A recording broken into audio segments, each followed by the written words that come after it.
I think anybody can kill any opportunity if they're willing to, one, be coachable, but two, apply what they're being coached on. Yeah.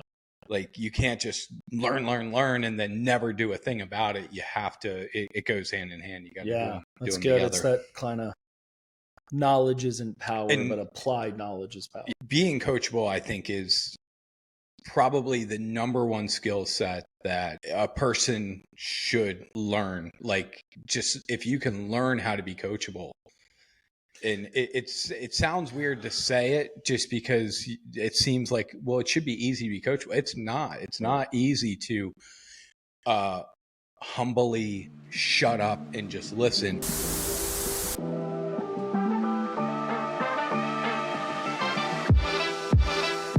MyCORE is on a mission to be the world's most people-centric company. The purpose of this podcast is to get to the core of people. I'm your host, Nathan Bourne, and I invite you to join me as we deep dive into the personal and professional lives of our guests. We're going to learn who they are, why they exist, and what they do. We're going to hear their stories, the good, the bad, and the ugly. In other words, we're going to talk to some really cool people. Welcome to the MyCORE podcast.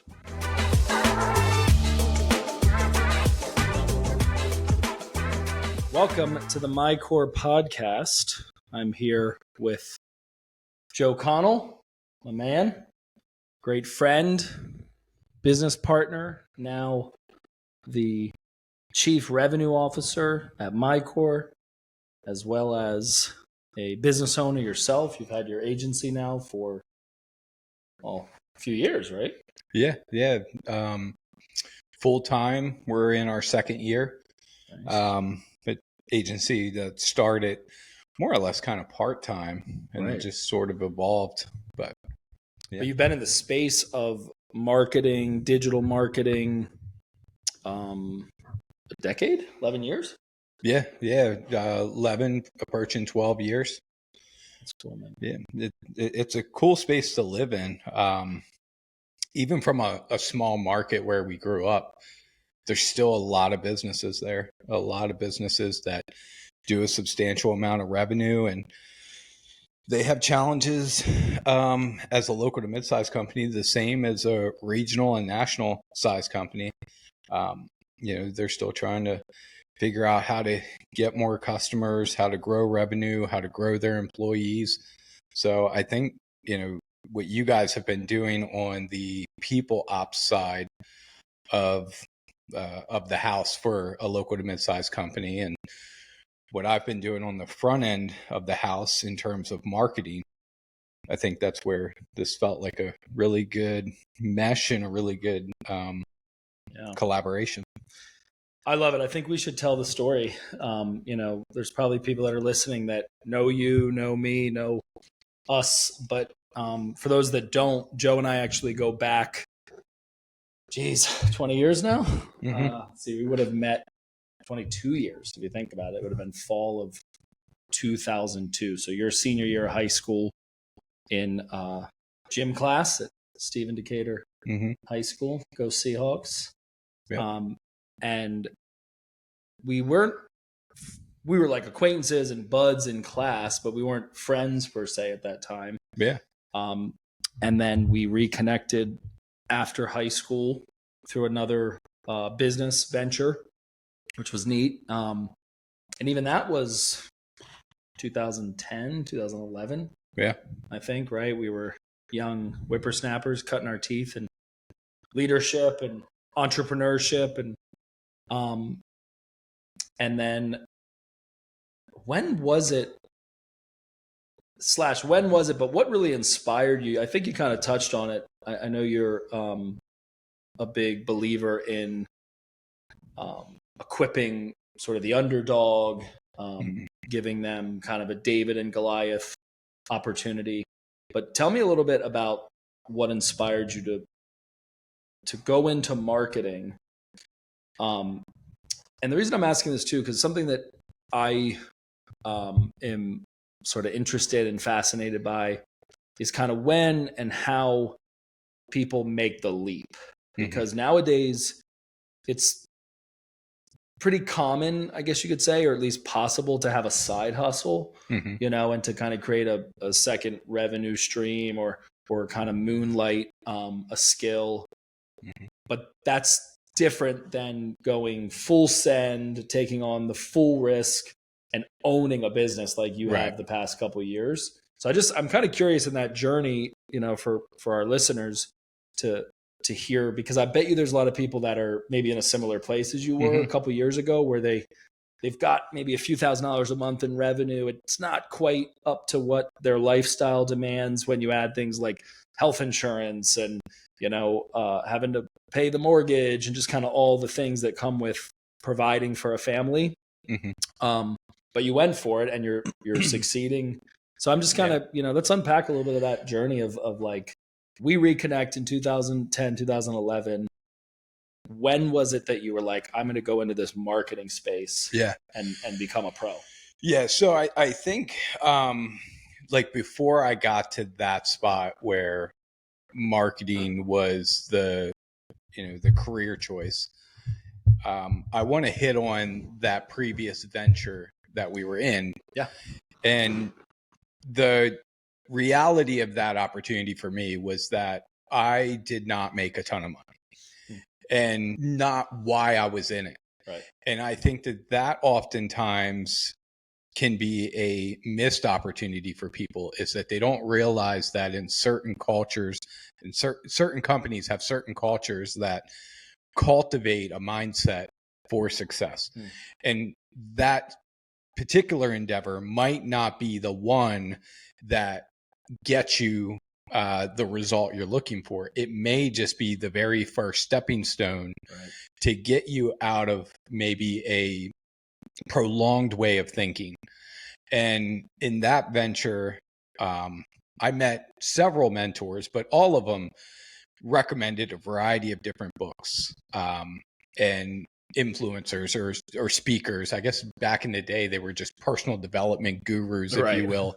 But guys like Jim Rohn, books like Rich Dad, Poor Dad, Tony Robbins, there was just a variety of these people that I just got into the habit of just listening to. And you don't know, I didn't know it at the time that they would become my mentors without me having ever met them. Right. And while I had physical mentors around me like yourself, and in those days, there was some residual mentorship that came from a guy like Brian Carruthers. It just kind of happened being in their ecosystem. But these authors that I would listen to started to really shape and influence my thinking. And one of the authors was Robert Kiyosaki, where he talks a lot about going into sales and why you need to learn that skill set. And in the book, he references that he worked for Xerox. And I had a background working with local to mid-sized contractors from 84 Lumber, but I didn't have like any real world sales experience. So I knew that whatever I got into, whatever the opportunity was going to be, that sales had to be a part of it. Okay. So that was kind of layer one. The other person that I listened to rather frequently was Jim Rohn, who, like in my head, I just kind of replayed his saying, which is, if you want to be valuable in the marketplace, you have to bring value to the marketplace, more or less. So I knew that had to be a component too, that it needed to be something that I could get behind. I could help bring value. So I want to zoom in on this because I'm like thinking of the timeline, right? So here you are, you're working at 84 Lumber in a position of leadership. It's managerial. Is it sales? Yeah, I mean, I think being, so when I was with 84, like when me and you linked up, it was beyond my 84 Lumber days. Okay, so I was actually like, so you had that under your belt. At that point. Yeah. What were you doing? If I recall, when we reconnected, I was that Utiliquest? I was with Utiliquest. Yep. Yeah. So I had this transitional period from, and there was a lot I learned from 84 Lumber too, just in general, to be an 18-year-old kid that goes to work for a company that's a national company. At the time, they had like 400 or 500 stores doing major revenue. The CEO at the time, I think she still is the CEO, was Maggie Hardy McGurko, and she was like up there as one of the most wealthy women in the world, right alongside Oprah. So I mean, they were a major corporation. And so you got to sort of feel what it was, especially where we come from. There's not big corporations, everything's local business. You've got secrets, Jamaica, USA, but there's not like a major corporation, or you don't have like, there's some old money, but you don't necessarily have like multimillionaires that built enterprises that like are from there. So that was probably a big step for you to be part of a large enterprising corporation. Yeah, especially having right out of high school, I had zero idea of what I wanted to do. I really stumbled into that job. Okay. And inside of 16 months, I think, I got promoted to a co-manager. And I got to tell you this too, because I would hate to like miss the opportunity to share it. I was talking with Jen, I think yesterday, because you and Brooke have been here, physically here, kind of vacationing and visiting and doing C-suite stuff. And I said, you know what I just love about Joe and respect about him is that you're like an ant, man. You just go over, under, around, through. And I think you're somebody that's like willed your success into existence.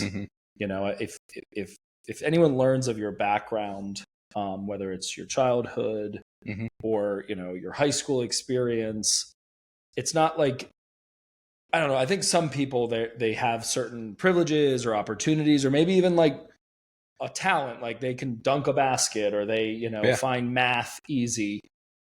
I think you and I have this in common, that like we've worked for our success. And anyway, I wanted to pay you a compliment there, because it's like you just are a dog on a bone, man. Like when you get something in your mind and you make a decision, you lock in on it, and then you just like figure it out.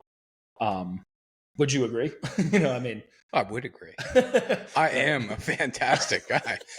I've also been called Donald Trump levels of humble. So that's awesome.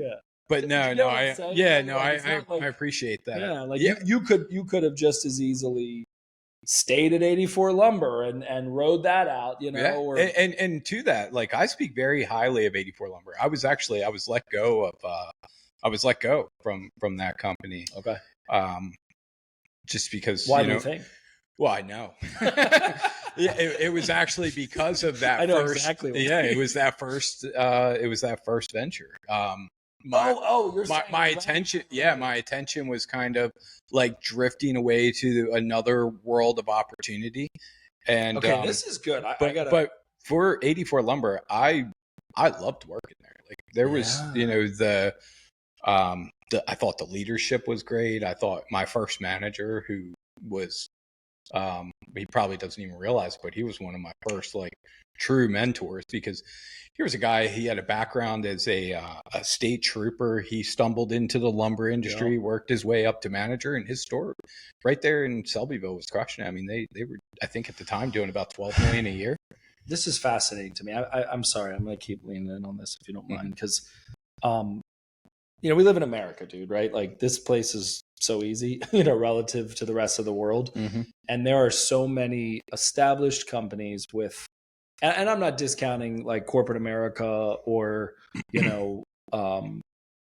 more kind of linear or hierarchical paths, but something in you, I would imagine, would have to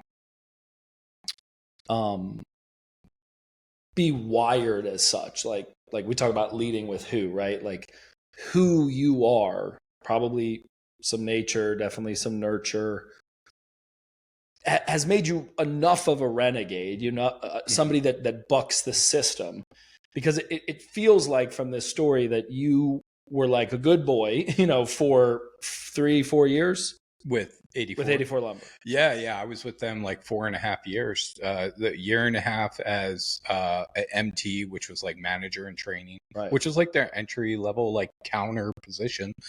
The next year and a half, I was a co-manager at another store.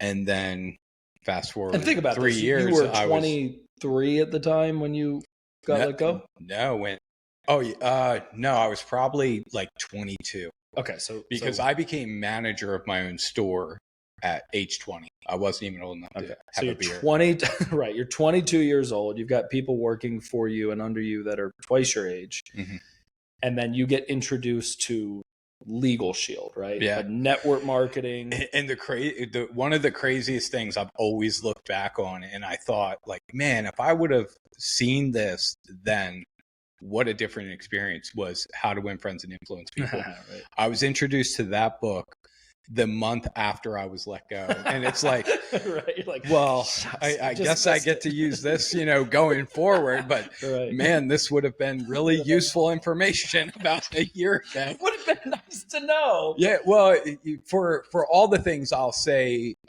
84 Lumber does great.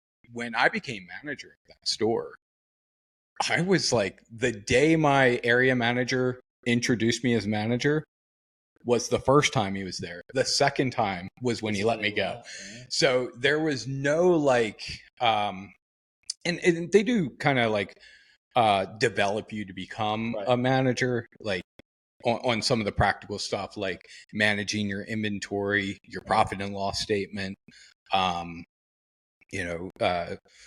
to price stuff, how to, talk to your sales team. But there were still some components there that were somewhat lacking. Sounds like they need some love on the people ops and I think or some development.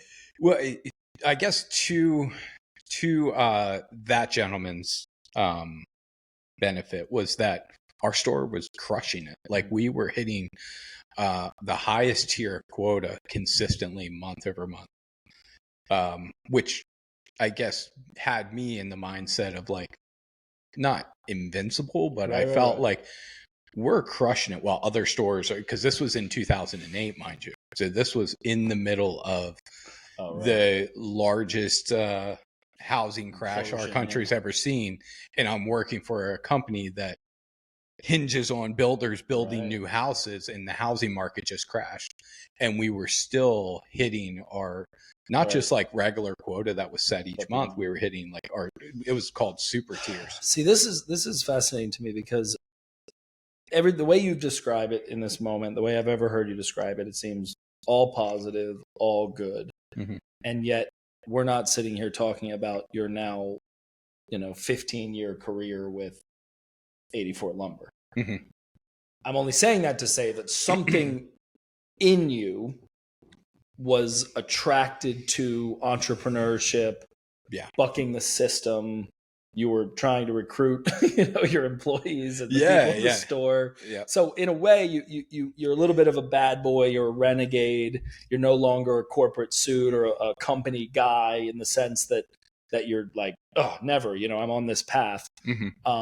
And that poses a threat, right? And it probably is a threat. Like, they probably should have let you go. It seems like it's legitimate reason to be like, hey, sorry, but you can't. You can't. Well, have you always been like that? Like, are you a little bit of a rule breaker, or are you more of a rule follower?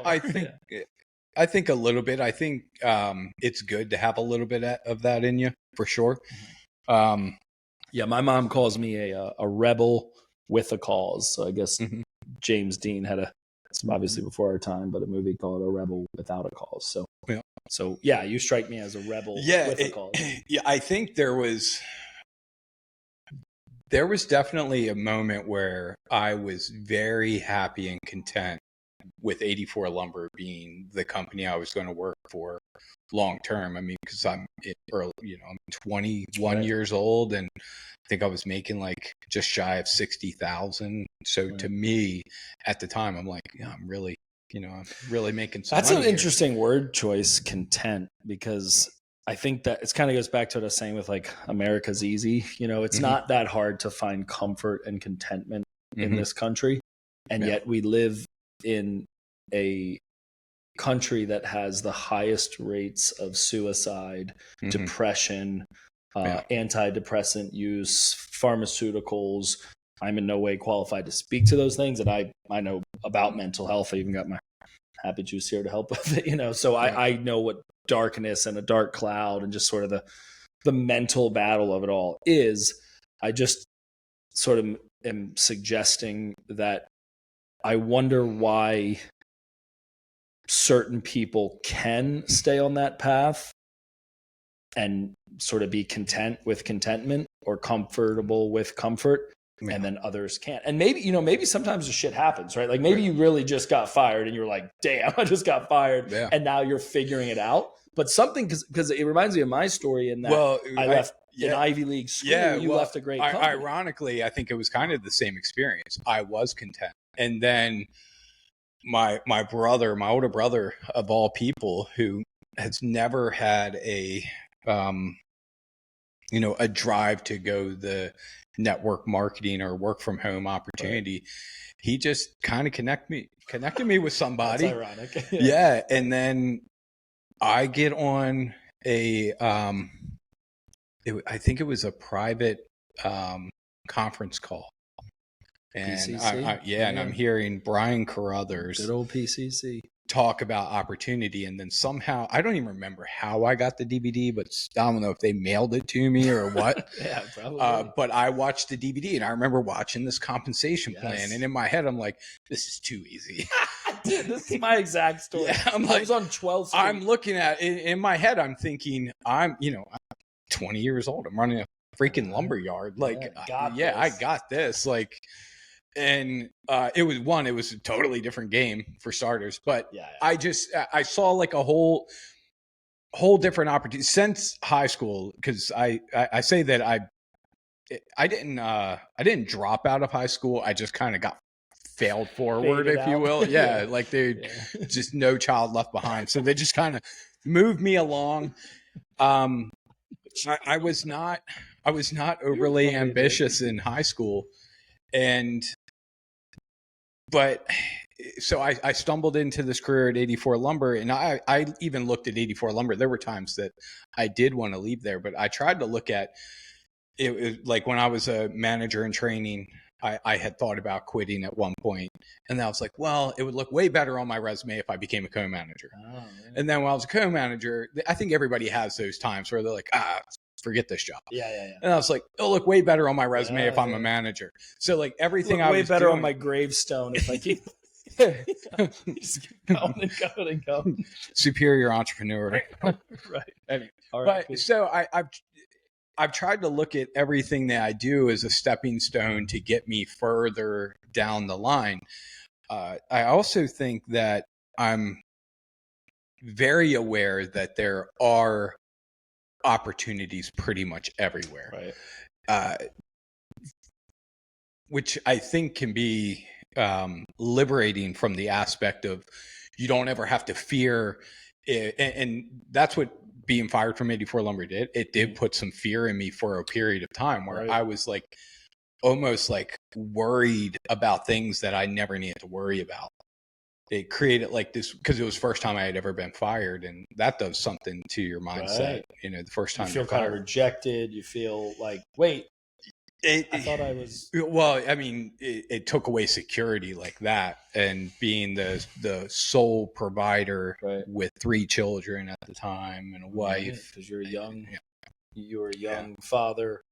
Okay, so let's keep going. It evolved eventually to where like I started to really realize that there's opportunities everywhere. Okay, so at that point, you're dealing with the kind of the carpet of security is pulled out from under you. You probably recognize some of the false security that comes with a corporate position, right? Because it's like, wait a second, you can just toss me out, it's funny because I heard this saying once that, when you pass away, unfortunately, your job will find your replacement within the next week. They had my replacement already in the building. Right. And I think they already knew that the person was going to be my replacement. Like, it just kind of, And was just I'm out gone, of this curiosity, was person's this the person replacement. older? Oh yeah. Yeah. Right. He was twice my age. Yeah. Right. Yeah. So I'm sure there was some politics going on. So I do want to say this. I believe I was not a great leader. and I don't think 84 is going to press charges. yeah, no, I don't we think don't have so. that many listeners. I think that, being a 20-year-old kid, I think I lacked a lot of leadership skills. So you had to have at 20 years old. So it's like when I read Think and Grow Rich, or How to Win Friends and Influence People, when I read that book, I'm looking at it like, oh wow, like I really missed the boat on that. Right. It just hit you right in the face. Yeah, it's like it's cool because if I read that book now, it's a completely different book because I'm in a different stage, but I was at the stage where certain parts of that book stood out like a sore thumb. Like, oh man, I know I dropped the ball in that specific area, or connecting with that employee. So at this point, at 22 years old, you got canned, right? You got fired, like flat out, like you said a few minutes ago. Now I know exactly why. I thought maybe it was more, ambiguous, but it was pretty clear. Can we edit this where it's like me saying, yeah, I told him to go off. Right. I'm pursuing new opportunities. Right. That's good. Yeah. So you're 22 years old, and to date, you haven't really done anything entrepreneurial or even necessarily like outside sales or kind of like going out and hunting for it. Because as great of a company and opportunity as 84 Lumber is, I kind of liken it to like a Best Buy employee saying they're in sales, and I'll be the one to be harsh here. It's like, bro, like people walk into your store, they kind of already know they want a TV, and you're just upselling them to a speaker system or something. Well, no. So I guess with 84 Lumber, what makes them different from like a Home Depot is they predominantly rely on the relationship between typically the sales rep, the outside sales with rep, contractors, and the contractor. Yeah. So you've got to build a network and a community and a client base, and just sort of So it's a lot of B2B. It's going out there and connecting with the drywall company, the general contractor, the framing contractors, which for me throughout my career, even in marketing, I know you know this well, that I have basically my entire marketing career has been centered around home service companies, around contractors. Even though I've worked with a very wide spectrum, having that background of, and maybe somewhat of an admiration for contractors, I've been trying to figure out. It developed from 84 Lumber, and it just has kind of blossomed up to this point. Yeah, that makes total sense, because I've been trying to figure out with the team, like, why is Joe so hell-bent on home services? And I get the logic as far as like what our services can do for them.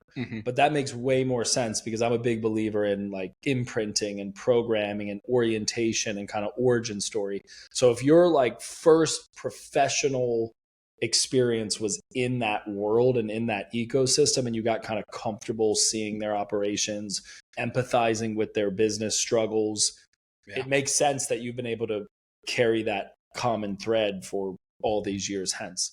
Okay, so let's jump to you're 22 years old, you get canned, you've got a family to provide for, you're kind of licking your wounds, but you're like reading personal development, so that's fueling you and going like, all right, I'm going to pick myself up by the bootstraps. And then you get hired at UtiliQuest? Yeah, so basically, I did have one other job like kind of in between there, but it's funny, there was this at one point in between, like in that gap, I had signed up for coaching from Tony Robbins. Oh, okay. And it's funny how this is coming back to me, because I'm just now like remembering that this happened. But I did one call with one of his trainers, and because I went from manager trainee to co-manager to manager, in my head I did not want to go backwards from where I was. And it was did you see sales as backwards? I didn't see sales as backwards. Okay. I just saw like certain opportunities, and I'll say Utiliquest. Like I saw that as beneath my skill set. Right. In fact, it wasn't even remotely related to what I just spent the last 4 or 5 years doing. So I actually went to other, I even went to other like lumber companies just trying to get a job to see if like, and I was open to sales. But there was the catch. I didn't even have a sales background. I had the manager background. But I remember talking to the trainer and I said, basically that, like I didn't have a job at the time. And I said, I don't want to go backwards. So I don't want to find a position. And he, in the most humbling of ways, basically said, well, what you're doing right now is earning you $0 per hour. Right. So you have to go do something. And then I just went and got the job at Utiliquest. And this is where you and I run into each other. Yeah. Because if I recall, and this is a little bit of my point of view, I remember what I knew about you, which was you had a lot of personality. You were fun, you were funny. And this is just like gym class, playing tennis and talking smack. And, you know, and then I would imagine, I think we ran into each other like a few times, I don't know, like the bar or said hello. I don't know, just like little interactions I kind of remember. Yeah. And then I see you dressed in like, I don't know how to describe it without sounding like a tool. Yeah, like just like you had like spray paint on your boots. Yeah, like spray paint on my boots, spray paint on my jeans. You know, the one thing that I look at like now was I'm glad I took the advice from the Tony Robbins guy, and I took a position that was below my skill set, but put food on the table. You know, there was a sense of accomplishment even in doing that job. And there were some great people that I met in that job. How long were you with Utiliquest? About a year, I think. Okay, somewhere in that year. But I like that the earning that I got from that was about like $35,000 per year. So it was like it was low enough to like walk away from when the right opportunity came along. And coincidentally enough, the right opportunity came along faster than I thought because Utiliquest lost a contract. So the entire force was without a job. Like everybody was navigated to a whole nother company. And they downsized the company, they right-sized it, and they got rid of all the new guys, which I was part of. Yep. Okay. And what did you do after Utiliquest? After Utiliquest is when I got into marketing. So it was the best thing that happened to me was that it's so funny how life happens where like if I was never let go from 84 Lumber, right, and the opportunity I was exploring at the time that opened my eyes up to different authors and different you know, ways of thinking, which is Legal Shield. Yep. So Legal Shield was the sort of catalyst to your path of personal development.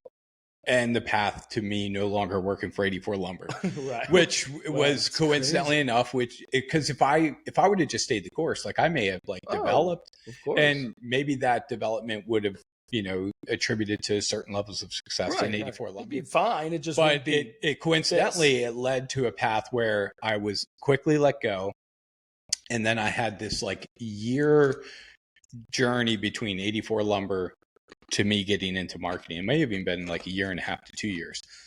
But in that window, I was driving around in this little truck.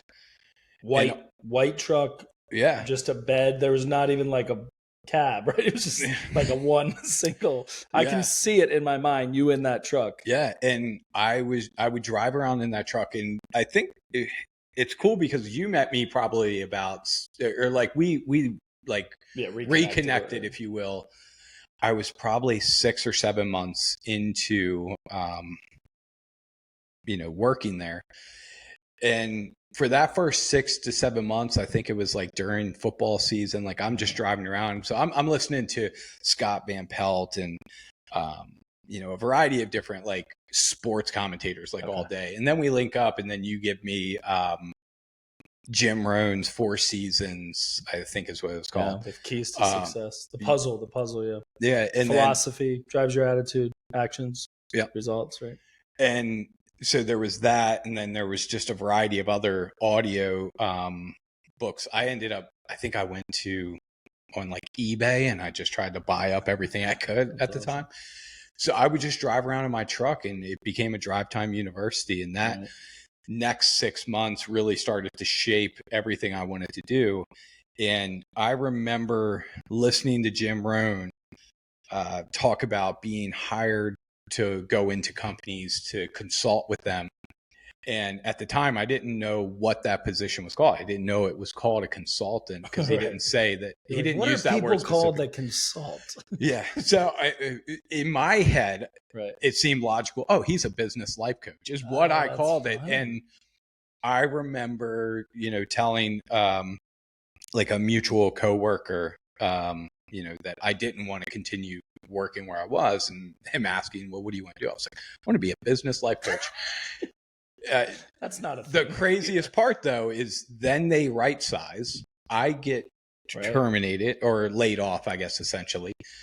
And then the very next month, I'm working for the local book as a business consultant, consulting with businesses and life. And it took me 4 years to realize I'm doing exactly what I was saying I wanted to do. And I didn't even seek out the job. That's good. It came to me. Somebody, a buddy of mine called me up and said, hey, why don't you come work for the local book, which was a yellow page company, which is another kind of like tidbit there. It was commission only job. And if you're an individual who's looking for opportunity and you're scrolling through LinkedIn or you're scrolling through these different opportunities, don't just discount these like opportunities that say commission only. Like, there's gold in them there hills. Like, go see what it's about. Yep. And chances are, the income that you want to get to is probably in those opportunities. And you know what's so important about that, dude, is sometimes that might just be an entry point. Our COO, 100%. Tony, who's phenomenal. He started in sales and was on the commission side of things, did well, but he just has a different skill set. And as the company kept, formulating and infrastructure needed to be built, it just made more sense for him to be in a different capacity. Yeah. So sometimes even those opportunities, you might end up on the corporate side in a different type of role that isn't, performance based. Okay. So I want to ask you if you recall, I know we've talked about this in the past, but I think there's a nugget in this conversation, because I vividly remember sitting at Panera in West Ocean City, Maryland. And like, even where we sat, we were like kind of close to the door in the front, and being there with you. It was kind of late in the evening too. So maybe you had worked and it was like getting dark. Yeah. It was probably like 8 p.m. or something. And us talking. Now, what's funny is I'm talking to you, not knowing, and even in this moment, I'm realizing all the pre-programming that you had been doing. Because the story is this, remember, I didn't recruit you to Legal Shield. You got recruited by somebody else, fell out of it. Yeah. And then I sort of re-recruited you after I had 2 years of success in it. Yeah. And I remember talking to you about the person, this is going to make me sound like a jerk, but I was just trying to make a point, that was working at, do you remember this conversation? You shared it with me. Very, very vividly, actually. And it was along the same vein of what Jim Rohn, the law of economics. Yeah. Well, what we were talking about was, bringing value to the marketplace. And you said, that gentleman over there, making the bread or stocking the bread. Bless his heart. Yeah. He's probably a great husband or father or a valuable member of his community, maybe a great employee. But stocking the bread doesn't provide much value in the marketplace. And it's not you that dictates that. It's, truth be told, it's what Panera Bread puts the value as. They may say it's a $12 per hour type of position.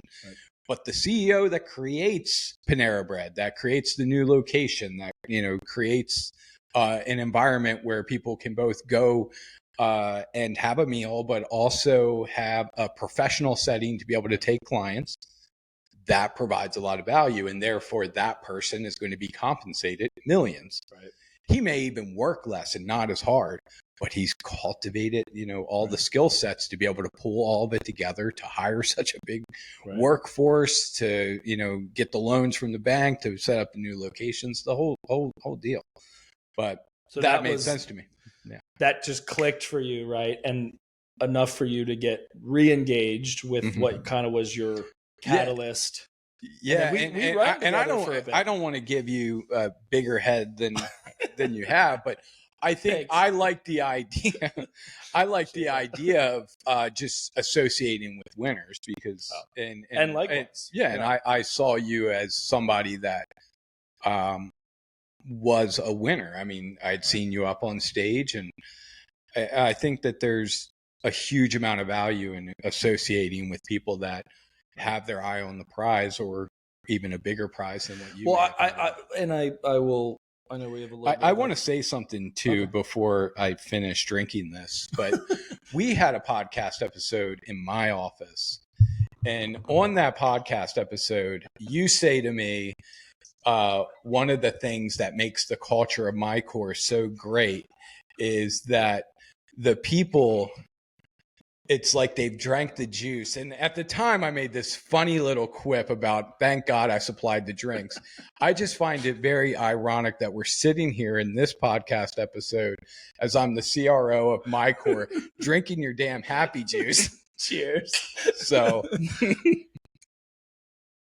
that's good, man, right? Yeah, I guess I supplied the juice. Yeah, you did. That's awesome. Well, okay, let's keep going with this because I too aim to surround myself with great people. Winning and success is very subjective, so it's not necessarily financial.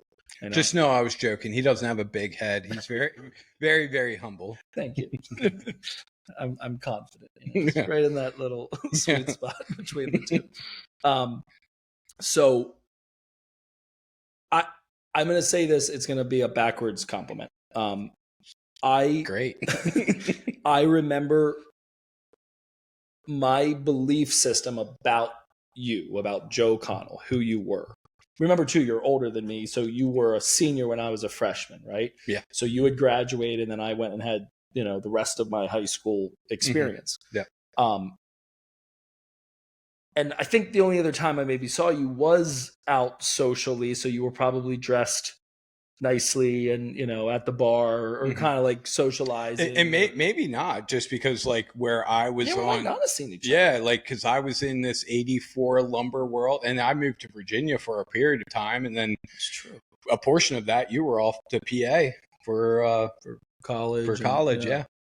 So I just we may have like overlapped at some point, but it was really and I had ironically, when I was first in Legal Shield, I saw you at the event, but we never talked because you were like, okay, I never put that together. So you came to an event, watched me speak, and we're like, I know exactly who that is, but never. Yeah, we never. Yeah, so like even when I was told you were in Legal Shield, when somebody said it initially, like it had been 6, 7, 8 years since the high school thing, so I knew the name, but I couldn't place the face.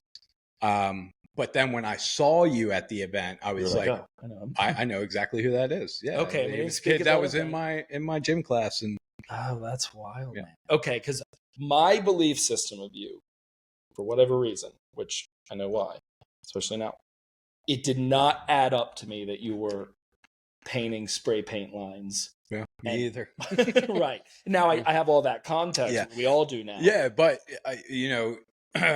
thank God for the Tony Robbins guy, because because I had at the time I had 3 kids and Brooke, and when I got let go from 84 Lumber, we had to move in with her parents for about 3 months. And this is was fantastic. Right. So much fun. God bless them that they put up with me for those 3 months, but that's part of your journey. That's part of your seasoning, because you have to go through that to build. And I'm a big believer in this too. It kind of goes back to the humility, right? Like life has kicked me in the teeth in so many ways. I have essentially just failed forward, you know, and have had all kinds of obstacle, all kinds of adversity. You know, won't go into that now, but I'm saying all this to say that, you know, the whole like these things don't add up, or something doesn't fit. And I felt like you and I having conversation about business, leadership, bringing value to the market, you know, enterprising kind of conversations. To me, that made sense. Like you had developed a vocabulary, developed a set of thinking. So when sitting in that Panera together, it kind of clicked, right? Or we connected on that. And then you get right sized, get laid off. It wasn't like you got fired. It was just sort of like everyone had to go. And then you built up the confidence and the competence to go into this marketing space, to become what 4 years later you recognize you had attracted and sort of manifested as a business life coach, but a consultant, an advisor, you know, a trusted advisor. And then you have what was a 10-year career in marketing, still not having gone out on your own like you have the last 2 years, right? Yeah. So when I started at Local Book, which, you know, I thought was great because I had zero background in marketing. Like I did not go to college for marketing. And I'm one of those people that truly believes you do not need to go to college to make a substantial income or to get into certain career paths. I mean, obviously, if you want to be a doctor, I would not advise you to become a doctor without medical school. Maybe you can sell supplements or something, but I would not advise you to start boasting as a doctor, no matter how much WebMD you read. That's funny. But if you wanted to get into the career of marketing, I mean, there's just so many opportunities that have sales connected to it. Right. Marketing was the one for me. And I come from a family that, you know, they were really doing well in real estate. And I've often been asked, why didn't I go into real estate? I could have went into real estate. My grandmother in the Ocean City area, she was a baller for 20 years. She was hitting threes.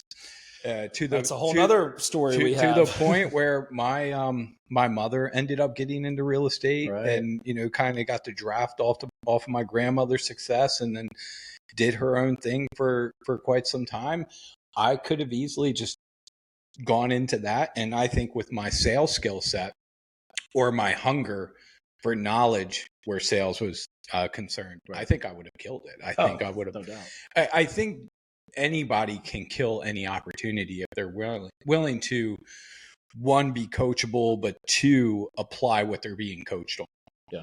Like you can't just learn, and then never do a thing about it. You have to, it goes hand in hand. You got to do that's them good. together. It's that kind of knowledge isn't power, but applied knowledge is power. Yeah. And being coachable, I think, is probably the number one skill set that a person should learn. Like, just if you can learn how to be coachable, and it sounds weird to say it just because it seems like, well, it should be easy to be coachable. It's not easy to humbly shut up and just listen. Or, you know, you may hear somebody say something and try to like, oh, well, I've heard it this way. Like being coachable is just kind of being locked in on a process. And I think Grant, I had been coachable up to that point. I think Grant Cardone was the first one that was like, why don't you just go all in on being coachable on one person for a period of time? And that did. Well, we're seeing that with Daryl, right? Like, not to fast forward too much because I'm loving the way this narrative is coming together with our story and your timeline. But I've watched you, I've watched some of our team, the business advisors, as we call it, Daryl in particular, lock in with you. And I would say he's 100% coachable, right? He's saying like, okay. And to that, I think Daryl would even say that there was a period of that where he was listening, but wasn't coachable. Right, he was taking it in, but he even said it recently on one of our all hands. He said, I had heard Joe say this, this, and this repeatedly. And then I said, I'm just going to go ahead and do that. Yeah. And then he did that for 3 months. And now he's like, it's going in this rhythm. Right. Not to say that I have like the secret super duper magic sauce, but I think I have, some pretty solid ingredients as it applies to exactly what we're after. So, that's awesome. And I think there's a little bit of a tension, because to be a leader and to step away from the pack and to go out in the cold and do what you've got to do, whether it's in sales or entrepreneurship or, leading an organization, there's a part of you that has to be kind of stubborn, kind of like semi stuck in your ways. And you have to be coachable. So it's a weird balance, right? Because if you're so coachable that you're like, what do I do next? How high should I jump? So it's a weird balance, right? To be like yourself, comfortable in your own skin, trust your instincts, like follow your path, what you might call autonomy, but then also like do it just like I told you, because I've already done this hundreds of times. And let's just say like cold calling, like even right on down to the scripting, like what we started with was a script that was just my go-to when I first wrote my first script on prospecting local to mid-sized companies. And that's what I introduced, and that's what Daryl used to get him started. Right. It is not the same script now, and it shouldn't be. It should be his now. Now we call it now we call inside of our group, we call it the Daryl script. Oh, look at that. It's not, and I want it to be the next version is the Cheryl script. Right. Like I want it to become better. Script. Yeah. Oh, okay.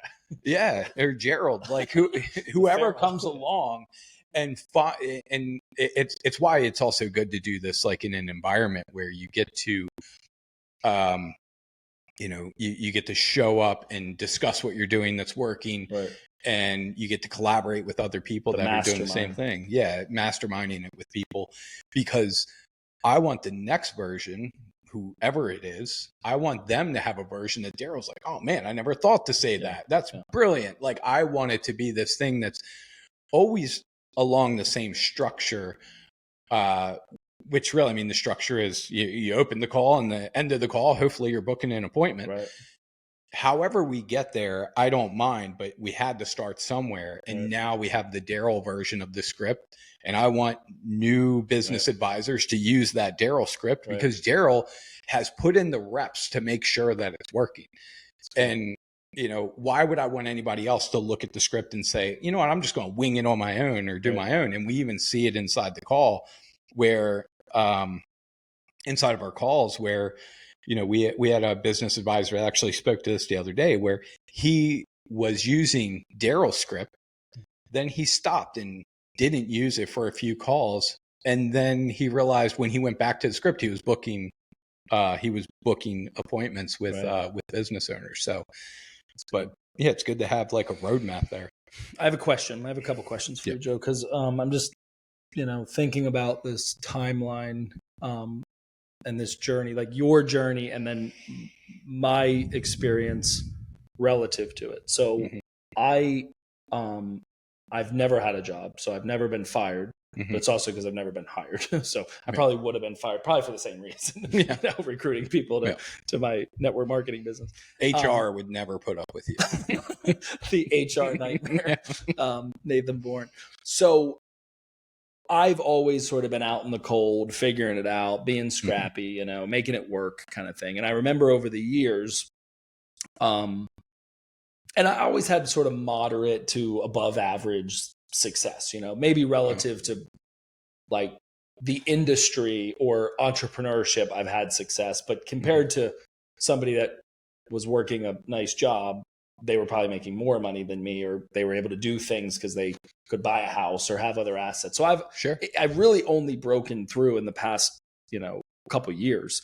So I'm kind of curious if there, I know you're familiar with this because we read a lot of the same books and listen to a lot of the same people, but what you might call your day of disgust or your day of decision, which often can be the same day.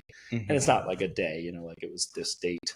Normally it's like a season of life. Mm-hmm. And sometimes I think people have that, whether they're aware of it or not, like something gets them to finally lift their paw off the nail. If you know the story of the dog, you know that story, right? With the dog that, I love this little parable because the people go away on vacation and the neighbor keeps hearing the dog. The puppy that lost his way from Billy Madison. Different story. Yeah. You get your ass out there and you find that dog. Right. This is the story where the owners of the home and the dog are away from their home for a few days. And the neighbor keeps hearing the dog wail and whine. And he's finally like, what the heck? You know what I mean? Why is this dog making so much noise? So he goes over to the neighbor's house and sees him on the porch and recognizes that his paw is in a nail that's up from the boards on the porch. And he asks himself, why didn't that dog move off of that nail? And the short answer is that it just didn't hurt bad enough, right? That sometimes in life we have these things that are discomforts or that are incongruencies that I hate my boss, I hate my job, I hate my town, I hate my body, but you don't hate it enough to do something about it, right? You're not disgusted enough with it. You're not over it enough. So I think that's just obviously a little bit of a parable for life. So I wonder, a lot of people I think do what you did, and really, you could have kept doing that, right? You probably could have stayed in a job, making great money, and then sort of just had a side hustle, because your business, Lava Hut, you actually founded in 2018, right? So you've had the company for 5-6 years, but you only went fully out, like full blown, like all in 2 years ago. So what I want to know is what happened. What was the going for it? Well, I want to say the first day of disgust I had was when Utiliquest actually right-sized me, because I had been let go of 84 Lumber, and then I worked this other job, which really wasn't long-term for me, but I realized between the two of them that one, the working per hour thing was not ideal for me, though 84 was a little bit different because I was on salary. But I also, so you were trading time for money. Yeah, more or less. And there was like bonuses connected to 84 Lumber, but more or less, I think it was just kind of like losing those positions. I knew, okay, this next path of working for me has to have a component tied to it that is commission based, that is ambition based, is work ethic based. And if it doesn't have that, it's not for me. And I almost did go to another job. Like my father-in-law, 2 years ago you did. No, this goes back a ways. Before Local Book, I actually almost went to work for the town of Ocean City. I was being encouraged to go work for the town of Ocean City. Like a more of a trade time for money, not performance based. And the company that took over the Utiliquest market, they just took on the contract, and they were looking for somebody to. So they were looking for basically the same exact people. Yeah, so like I could have, and a lot of the guys that I knew from Utiliquest actually went over to the other company. I already had the skill set, so I could have easily just gotten the job. But I think I was over it at that point, and I just knew I needed to get into a career in sales so that I could dictate what I would make. So that was like the first day of disgust that I had. And it's funny because even then, like, talk about getting out of your comfort zone. I remember, and for everything you know about me as it relates to sales now, it was like the middle of like February or March. So it's cold out. It's in Salisbury. and I'm headed to my first appointment to discuss marketing with this small flower shop who had a $400 per year ad. And I'm sweating bullets with the AC cranked on. I've got While the it's windows freezing down. out. Yeah. And I call up, That's good. I called up Brooke and I was like, you know what? I'm thinking maybe I talked to your dad.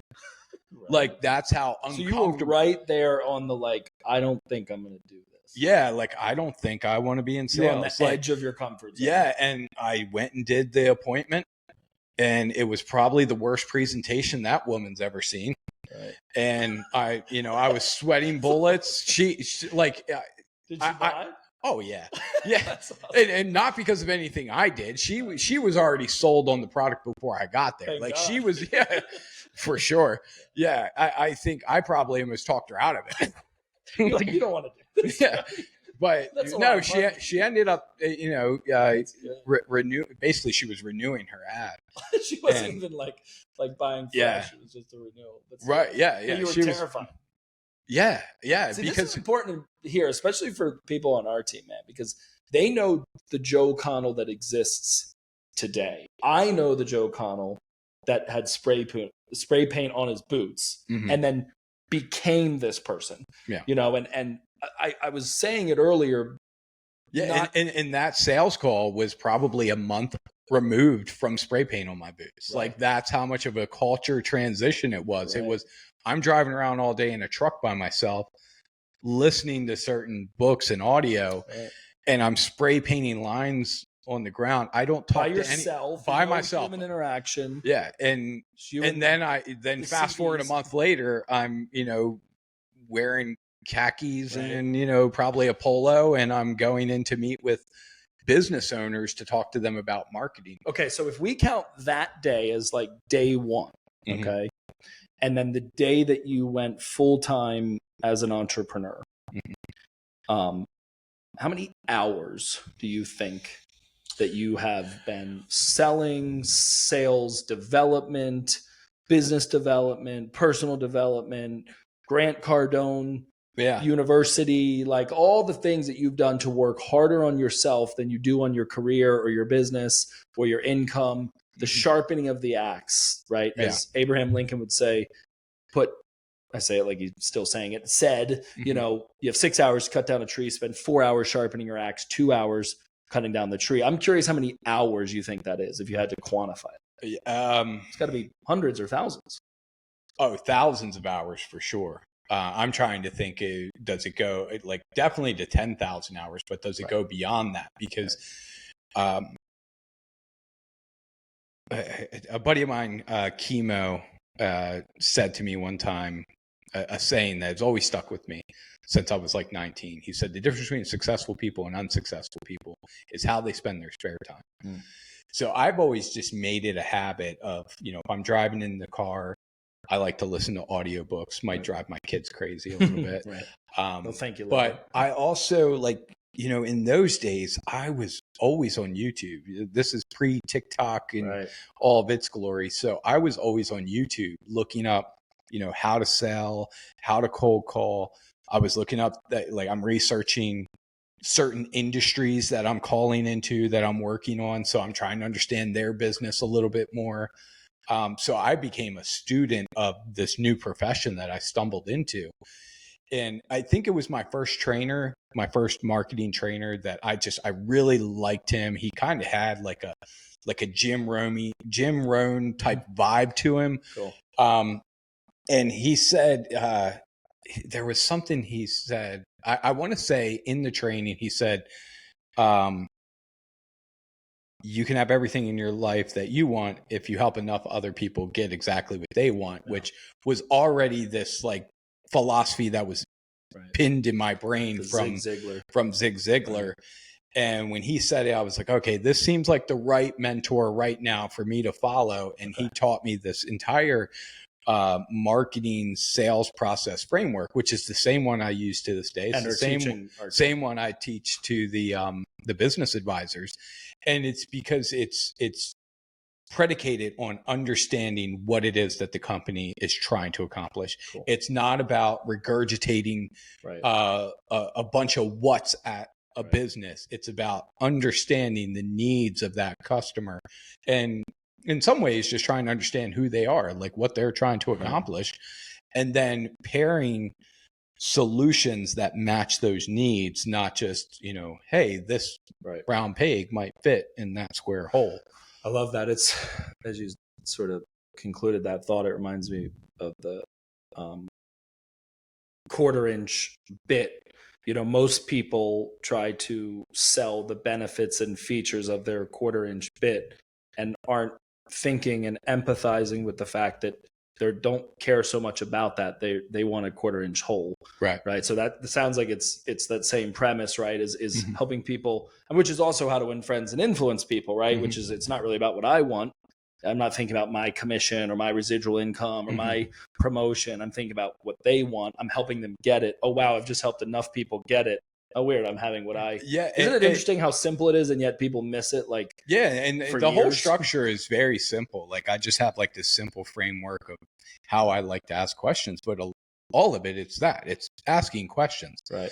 It's not presentation. It's not, going about it that way.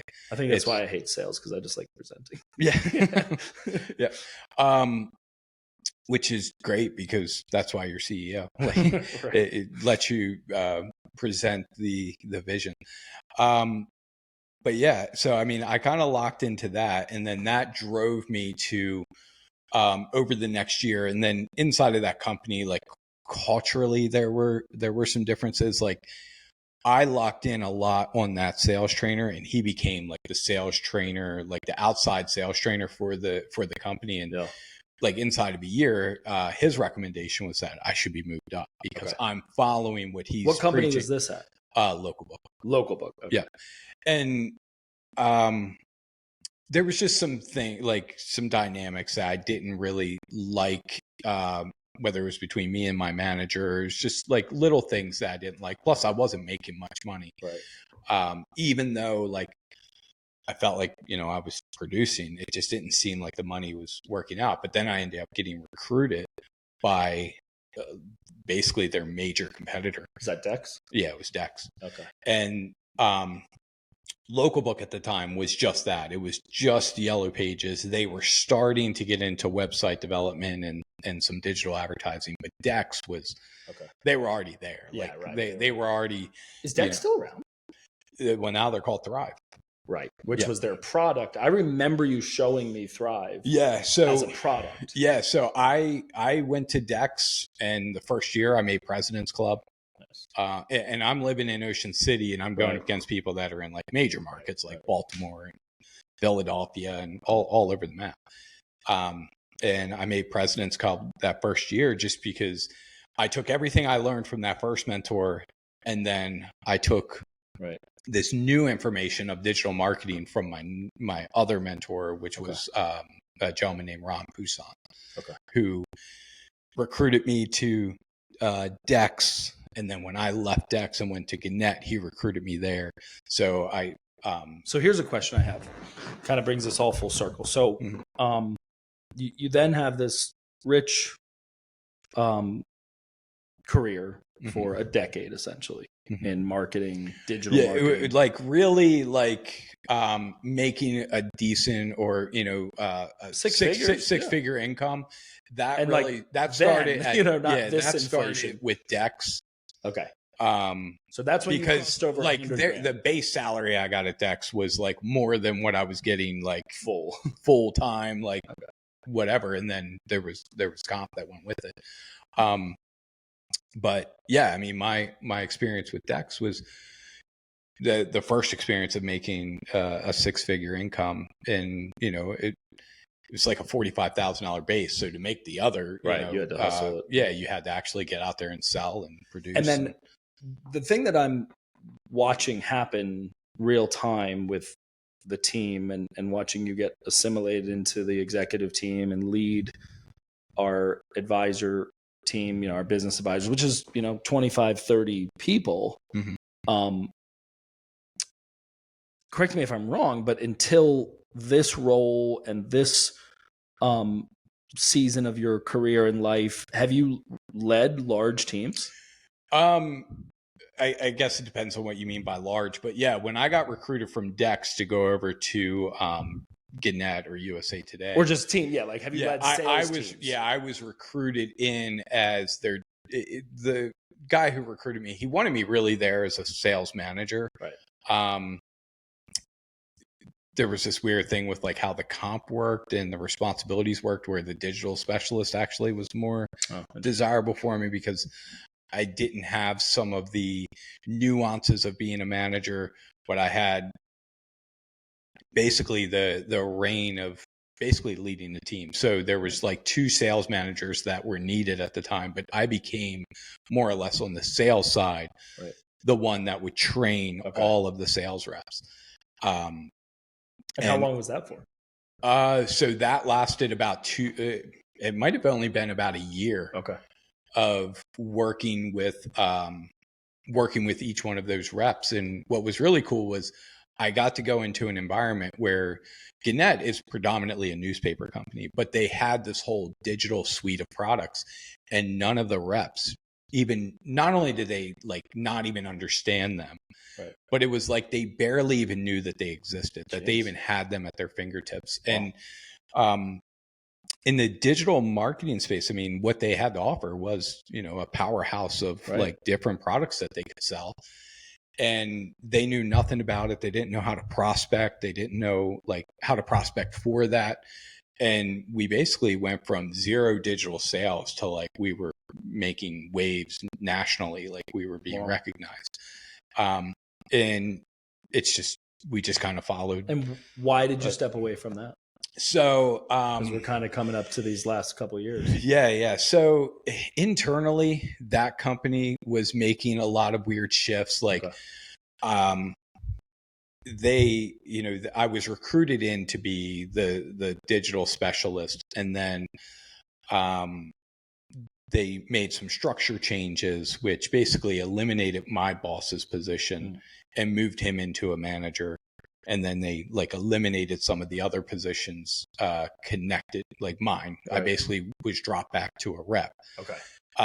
For about a year or 2 beyond that, I was still crushing it. Like, I mean, I was making, really solid money for 2 years. And then they made some compensation changes that and I think they had to, because this is COVID, like during COVID,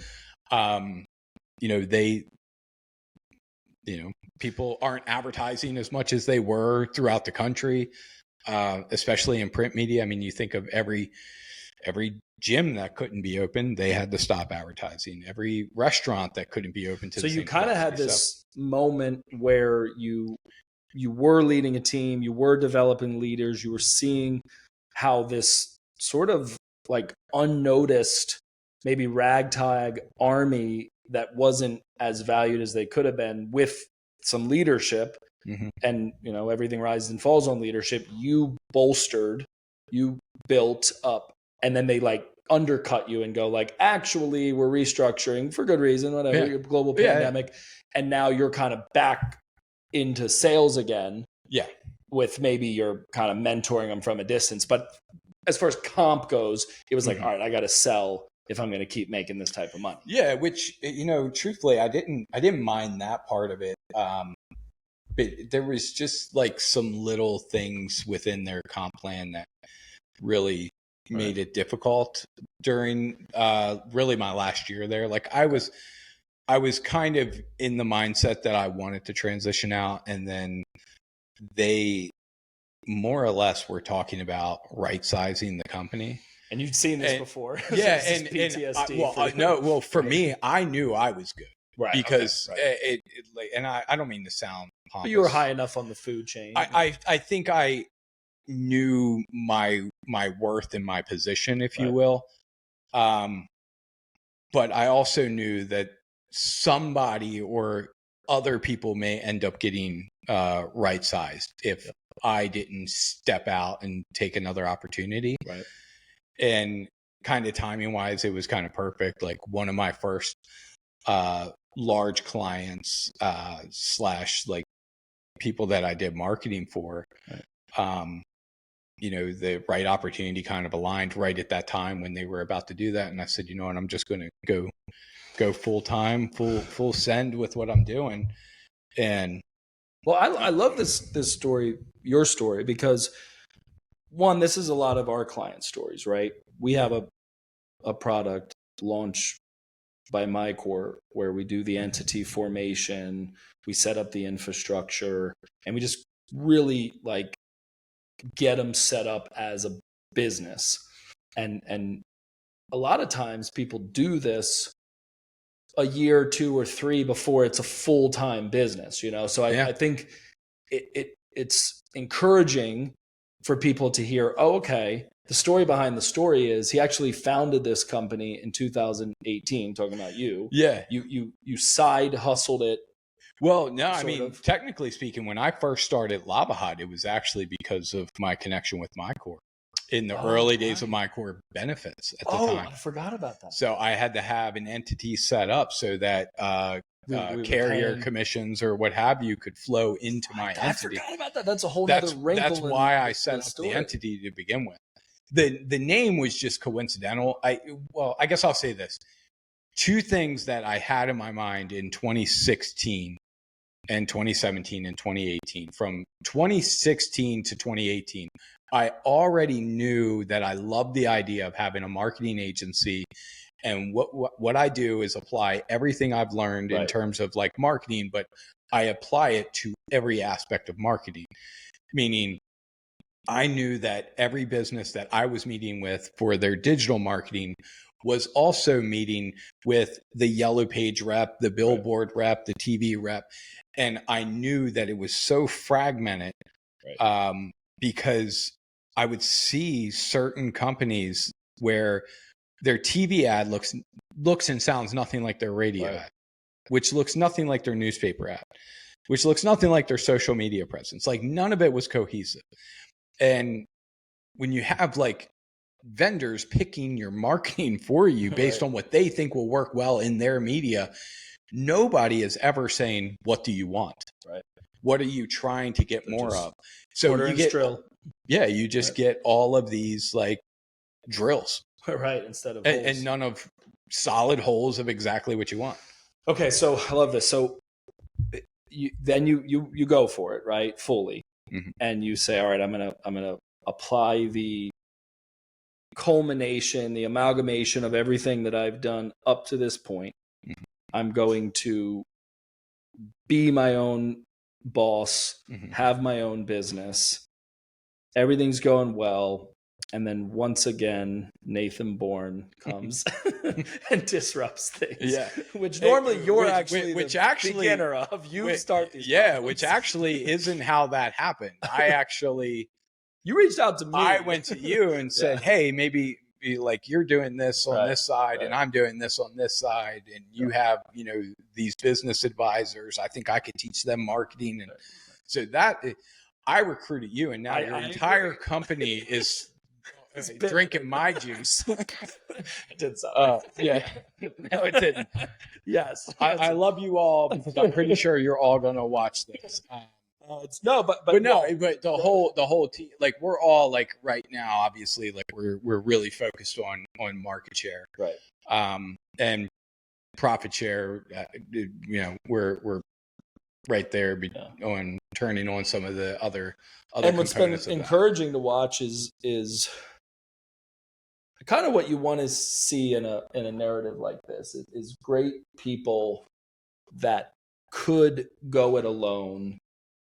The classic, if you want to go fast, go alone. If you want to go far, go together. And I think there's a very conscious decision from both parties that, hey, we're better together. Like we could take this really, really far. Yeah. What MyCORE has been for the past almost 6 years now is good. It's great. It was just fine without market share, without Joe Connell. Yeah. But it's way better with you and with Brooke and with digital marketing and all the things that we're kicking butt in relatively short form. It's been kind of officially 6 months. Yeah. So I have a kind of as we land the plane today, I have like a big question. I'm obviously putting you on the spot. Like, why chief revenue officer at MyCORE? Now, and as a disclaimer, especially if any of your clients are listening, you have an awesome business that you have had and will continue to have on the side, servicing those clients really, really well. Why join forces? Why as the role of CRO? Yeah, and come into, because I remember one of the conversations we had, and I know this isn't our culture, not really the way I work, but at one point, I didn't even think of it this way. You were like, kind of, who would I report to? And I was like, I won't report to anyone. You know what I mean? And I'm like, I guess me, and you sort of, knowing now your corporate background, none of which I have, you probably defaulted to like, what would that look like? Obviously, that's not really how we roll. Yeah. I mean, in my brain, I'm thinking, what does the org chart look like? So I know where areas of responsibility fall inside of the corporation. And now we've seen like really where a lot of that does fall. I mean, with Tony, with COO, I mean, there's a lot of responsibility that I know I never need to concern myself with because it's over here. I know I don't need to concern myself with the copy on the website like I did in my agency. Maybe you're answering the question. Yeah. So then, then you have a kick-ass individual like Kenya Adams. And then, who's going to oversee just the sales force in general? And we have a kick-ass person like Patty, and then we have Ken, who helps on that front end of recruiting, and Susan Marie, and I could go right on down the line with Curtis. And then even inside of the business advisor environment, there's some pre-built leadership with like what we see with Cheryl, for instance. So but yeah, for me it was good to just get that maybe framework of like how the pieces operate. So now that we've been running together, tell me why. Initially, the reason why I said CRO, I thought Chief Evangelist Officer, but I thought that acronym might confuse people as CEO. That's and that one was already taken. So I was like, you know what? No. So it is the company Thrive. I guess there's kind of like two parts to answer. One, I realized over my career that I'm not just a marketing guy, though that's, if you looked at my social media presence for 8 of the 10 years, that's what I was known for, was that side of it. But it was really Grant that like turned me into this like very passionate sales trainer, very passionate on just understanding the flow of a sales process. And I could attribute some of that to that original sales trainer too. So what I realized is, marketing is senior to sales, meaning, best known is always going to beat the best. But sales is pretty damn important. I mean, it's like air and water, like you need them both. So the chief revenue officer, it just felt like the right fit, because I know that, with what I know in the marketing background, what I also know on the sales background, and revenue is essentially, I mean, it's the lifeblood of the organization. I also thought culturally it would be good, because if there's one thing I know about Nathan, is he is a covert master salesman. Meaning he says, I am not a salesperson, but then sells 40 people to show up in Minneapolis. and like he lives in Florida, folks. Like you could have, there were no convincing. You could have just said, show up in Florida. Everybody would have been. Seattle's a little better. We're going to be in Seattle. In the fall, a little more exciting. Right. Bring a raincoat. Yeah. Well, that's really neat. But no, so like, but I knew that the sales side was not your like forte of being able to coach that, but your recruiting skill set is off the fucking chart.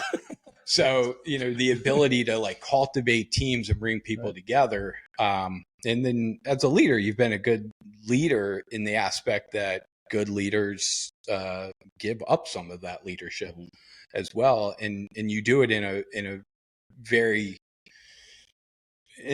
good way between me and, maybe the leadership that you position on someone like Patty or Ken, because all of these individuals inside of the leadership team, they all have certain touch points. Yeah. And Laura, I'm sorry, Laura. Oh yeah, God, Laura. One of the most important keys to making sure that every client we have is our chief experience officer. Yeah. Well, I'm humbled by that, man. It's been fun and humbling to watch you be you, lead with who you are.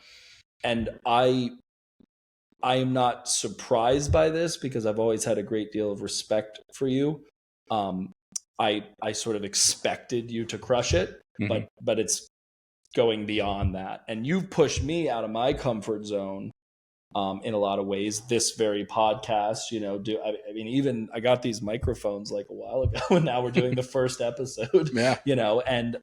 And also, you've encouraged me. I think sometimes people that are confident or maybe have had success or maybe have some of the natural faculties for something still need to be encouraged. They still need to be, their fuel kind of has to be fired, or their fire has to be fueled. Their flame has to be fanned. And I thank you for that, because as much experience as I have speaking, being an orator, a trainer, I always did that in a very controlled setting. It wasn't like I was just sort of out there speaking. I was talking to like a captive audience that was sort of a preloaded. It was like a loaded deck, like they knew the punchline, they kind of knew the material. So in this capacity, showing up digitally, launching the MyCORE podcast, showing up on social media, content creating, that's something that is not that comfortable for me, even if at times it might seem natural. So I'm really looking forward to this next chapter and all that you've brought to the table and are continuing to bring to the table. I mean, we're coming up on a 6-year anniversary. We'll be celebrating it in Seattle. I want to just hear a little bit, or I want to speak to a little bit and hear from you just kind of a final thought. Because, I think you try a lot of stuff in business, right? As Cat Williams would put, you try and shit don't work, try and shit, right? You try a lot of things, but every once in a while you kind of just do something that's like, yo, that was good. That was brilliant. And I think one of the things that we've done that was one of the better moves is the Academy, the MyCORE Academy. Yeah. And if you're not familiar with the Academy, this is a formula that we have. It's mindset plus skill set plus tool set equals asset. And that was sort of a formula that I've lived my life and my business by. But as many skills and the script and the Daryl script, I think that you are bringing such a mindset to MyCORE that is cascading into the business advisors like psyche and like their DNA. I mean, Daryl's a prime example, dude. Like that dude walks tall. like I would buy from him. Like whatever he's selling, I'm like, sign me up, because he's so postured. And I don't think any of us were able to infuse that in him until you came along, until we kind of packaged the Academy like we have. Yeah. So I just was kind of curious, like, your thoughts on mindset and sort of this like MyCORE mindset, this MyCORE Academy, because the people that are leaning into all the different assets and facets of it are getting results. Yeah. And would you agree that the Academy was like pretty? Yeah. And I actually had nothing to do with like the origin of like setting that up, and was very pleased to see that idea just blossom out of nowhere. So, but yeah, I definitely think it was a solid move. But no, I grabbed this. So it's one of the like little bracelet things that we have for my podcast, and the saying that we use, which is like our motto, if you will, is feed the wolf. And I'm often asked, like, what does that mean? And the core of really what it is, without going into like the backstory of where it came from, is that it's going through the paces of the uncomfortable stuff that you have to do until you get to a spot where it becomes comfortable. Yeah. And I locked in to that being my phrase because I too was not a fan of getting in front of a camera, putting a microphone in front. I did not have 10 years of speaking on stage. I had like, maybe I was on Zoom calls. Right. So there was never, this was very uncomfortable for me. And it was Grant that really said it. He said that it's uncomfortable for everyone. Even Grant Cardone, major influencer. It's uncomfortable for every person. Any person you see turn on a camera and talk, they have those moments where they're trying to get it all together and like say what they want to say, and then they screw it up and they're like, oh, I got to do it again. Like we all go through that uncomfortable stuff. And I think when I look at the business advisors, the biggest thing that I wanted to try to imprint on them is that I was uncomfortable when I got started in this. I was in a car in the middle of the winter with the AC cranked up, sweating bullets over a $400 a year sale, let alone, we have clients that are, a few thousand a month. $6,000, $7,000, $8,000 a month. I've had clients that are $20,000 a month. And it's like, you don't get there by not going through the uncomfortable stuff. Like you have to get uncomfortable. Like you have to make that first call and fuck it up.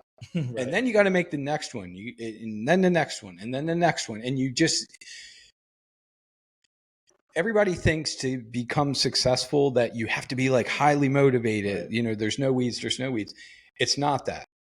What it is, the secret that I think it is that you just have to do a thing over and over and over and over and over and over until you have success and you have evidence that it works, that you can point back to at any given time and say, I know this works because I've done it over and over.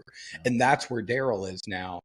To reference him, is he did the thing over and over, and he got more comfortable and more postured and more comfortable and more postured. And to a point where he can like point to it and say, I know that if I follow this script and I call these people and I say it this way, that I'm going to have a successful outcome. And it's just that. That's good. So, man.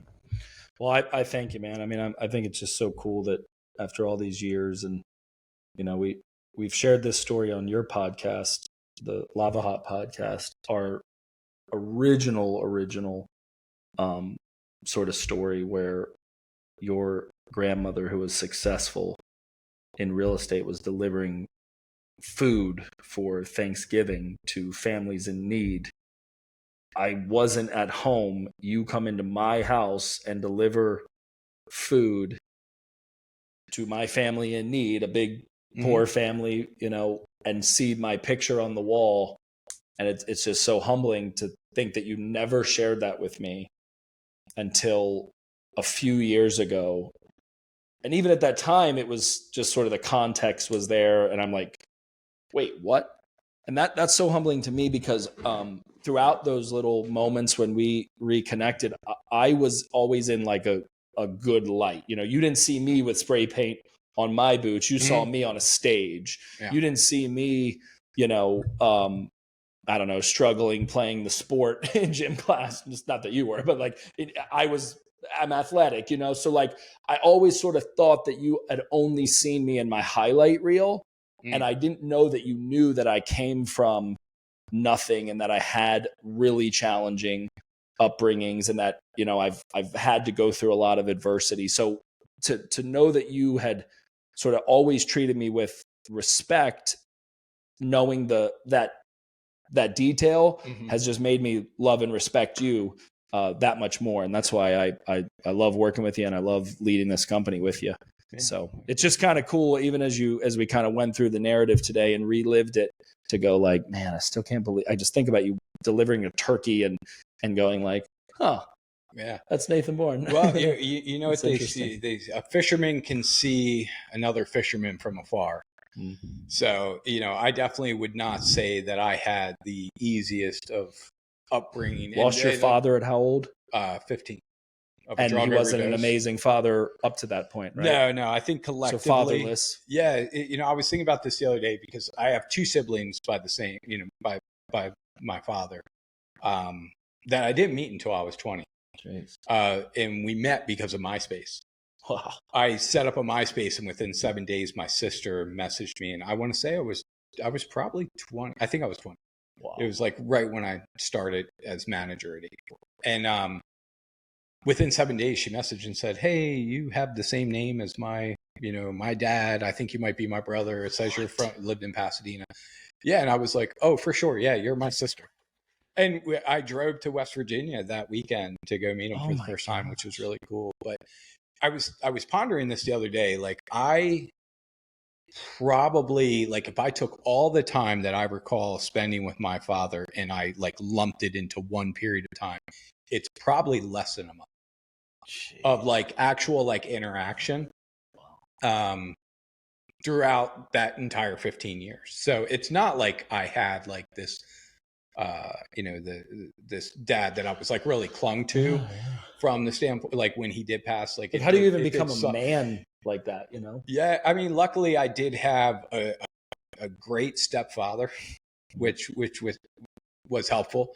And my grandfather lived not far away too, so but nothing replaces that the biology of that and the way it's designed. It's like you're a different person. Right. I mean, like the whole dynamic of my childhood was a little complex. I mean, both of my parents had major drug problems. Wow. For 15 years, roughly. Yeah. I mean, my mom was kind of like in and out of it. So, the first half of like up until I was about 8 years old, like I knew that there was like drinking going on, but I was young. So, all I knew is I loved my mother. Right. And then she kind of spiraled and went down a rabbit hole, which made me move in with my aunt and my cousin. So I'm living with them for really the next like 5-6 years. I lived with my aunt, who became basically like my mother. Right. So you grew up fast, obviously. Yeah. And that was a weird experience too, because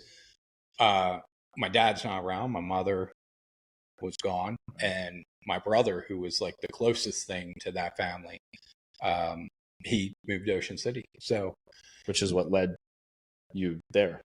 No, eventually what led me to Ocean City was my mom moving. But what I'm saying is in those 5 years I was with my aunt, I didn't even have my brother. Have sibling. Yeah, he was even away. I will say I did have a kick-ass, she became like my sister, which was my cousin Amber. That's cool, man. But yeah, that's family. So I say it to say that the upbringing, I think it kind of did two things. One, it made me really value what I have with my children now, which is like this eternal love for them, where I hate being away from them, type of thing. So which, like, you're going to go home tomorrow. So yeah. I'm sure you miss them. I do. I may joke sometimes like, oh, it's good to get away from the kids, but no, I miss them terribly pretty much the entire time. Isn't that funny? You're like, we need a break. The moment you get away, you're like, I want to be around the kids my would love it here. yeah. So yeah, but the other thing is, I think it just made me maybe more driven to want to just kind of like do my own thing, or it's always been a weird dynamic for me, because I never did it like in my head. I never did it because of how I grew up. But maybe it was just like a byproduct of it. But I was going to say, maybe not consciously, but I believe wholeheartedly that we get to choose about half of our life, and the other half is sort of predetermined, predestined.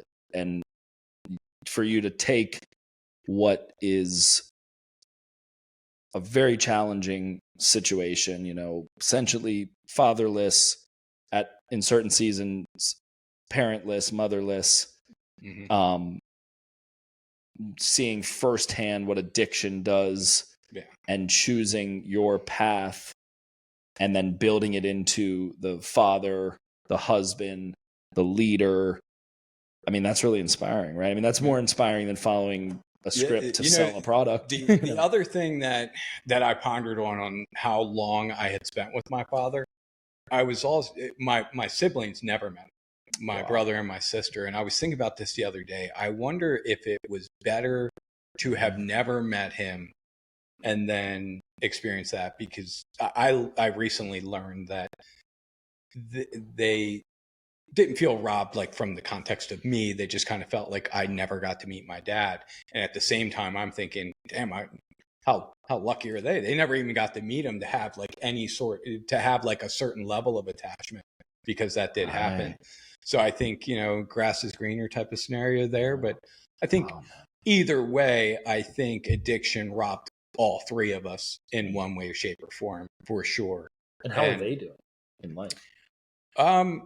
So my sister has a very big family. She actually has the Bourne beats. She has 10 children between her kids and stepchildren. Like very big family. In fact, you can follow her on TikTok. She killing it? Yeah. She has a pretty solid following, like 150,000 people, probably more than that now. Put it in the comments. Yeah. Great. And then Bobby, I actually don't talk to Bobby too much, but picture me only better looking, because that kid, I couldn't possibly. That's he's good looking kid. He's married. Wow. The last I had spoken to him, like, he was at one job. He had been there, I think, like 10 years. But, well, this inspires me, man. I think what I want to do is literally just have like each of our, eventually everybody that is on the team, because there's some common thread, some common, quality that we all share. And a lot of it is rooted in trauma. Mm-hmm. And that has developed grit, that has developed stick-to-itness, even forbearance, the ability to delay gratification has mm-hmm. certainly been a part of our journey. So that I think, for people listening, for the team listening, for me right here in this moment, I've known some of those details, but to like sit with you in this moment and just think about that journey and how it's led. And dude, you just turned 39. We celebrated your birthday, had a good steak there in St. Augustine. We don't have to be public about that. Sorry. But it's funny. Ever since I was a kid, all I wanted to be was an adult. So I mean, I'm on my way. Adulting. Yeah. So I appreciate you, man. I love you, bro. Yeah. I'm pumped to kick this off, and thanks for pushing me to do it. I think this is a awesome first episode. And if I recall, I was a guest on your podcasts as the first episode, right? Or first episode and first guest. Well, maybe first guest. I think you had done kind of your kickoff episode. No, I didn't. Oh, you did? No, I recorded your episode before I still don't even think I've ever done that first, like, hey, guess right. what? I think I called you episode 2, right? But you were episode 1. Thank you. Yeah. You never forget your first episode. You never do. Love you, man. Good stuff.